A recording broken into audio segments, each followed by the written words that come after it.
Mambo vipi mwanafamilia wa channel tupendwa hii hapa hii ya Kileo Media. Kama ndo mara yako kwanza basi usisahau kusubscribe, kulike, kushare pamoja na kucomment bwana.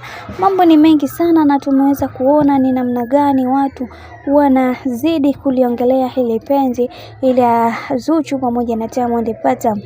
Sasa leo hii nataka nikupe ukweli wote kuhusiana na maisha ya bibi ya Zuchu pamoja na Diamond Platnumz. Leo hii kaka yetu Diamond Platnumz ameweza kufunguka vitu vingi, kisha akasema kwamba hakuna mwanamke yoyote ambaye aliyeweza kunivutia kama bibi Zuhura. Kwanza ni mwanamke wa kipekee, pili ni mwanamke ambaye anayejua thamani ya mume, tatu ni mwanamke ambaye anayejua huyu mwenzangu hapa ameteleza, hivyo wacha nimsamehe. Lakini wanawake ambao niliweza kuishi nao kiukweli walikuwa pasua kichwa, na kwa upande wangu sikuwa na namna, bali niliweza kuchukua hatua ya mimi kuweza kuamua kumove on katika kila mwanamke. Sikujali kama nimeweza kuzaa nao, sikuweza kuzaa nao, kwa sababu kwa upande wangu nilikuwa natafuta mwanamke ambaye mwenye kunipenda na mwenye heshima na mwenye kunijali na mwenye kunisikiliza pia.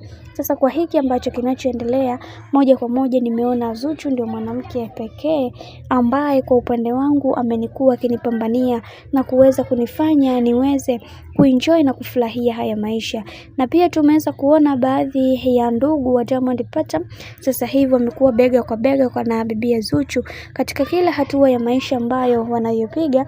Na leo hii tumeweza kuona Esma na yeye aliweza kumuomba msamaha bibi Zuchu na kumwambia aweze kumsamehe katika kila hatua ambayo yoweza kumkosea, kwani yeye ni binadamu na pia anakosea. Na tumeweza kuona bibi Zuchu aliweza kuliply na kusema kwamba yeye siye Mungu, kwa upande wake ameshaweza kumsamehe na amekunjua moyo wake toka muda, na amedai kwamba kila binadamu hakosi mapungufu, hivyo mambo ya kusameheana hii ni kawaida kabisa. Tuendelee kumuomba Mungu na kuhakikisha kila kitu kwa upande wetu kinakwenda kuwa sawa. Hicho ndio kitu cha umuhimu, na tuendelee kuombeana. Huenda haya yote yanatokana na chuki ambazo tunazoziweka katika mioyo yetu, hivyo hatupaswa kuweza kutambua thamani zetu na zao zetu pia pale ambapo wanapoomba misamaha. Hicho ndio kitu cha umuhimu, na yatupaswa kuweza kukaa na kufikiria katika kila kitu ambacho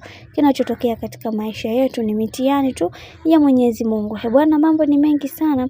Mimi wacha nikukumbushe kitu kimoja.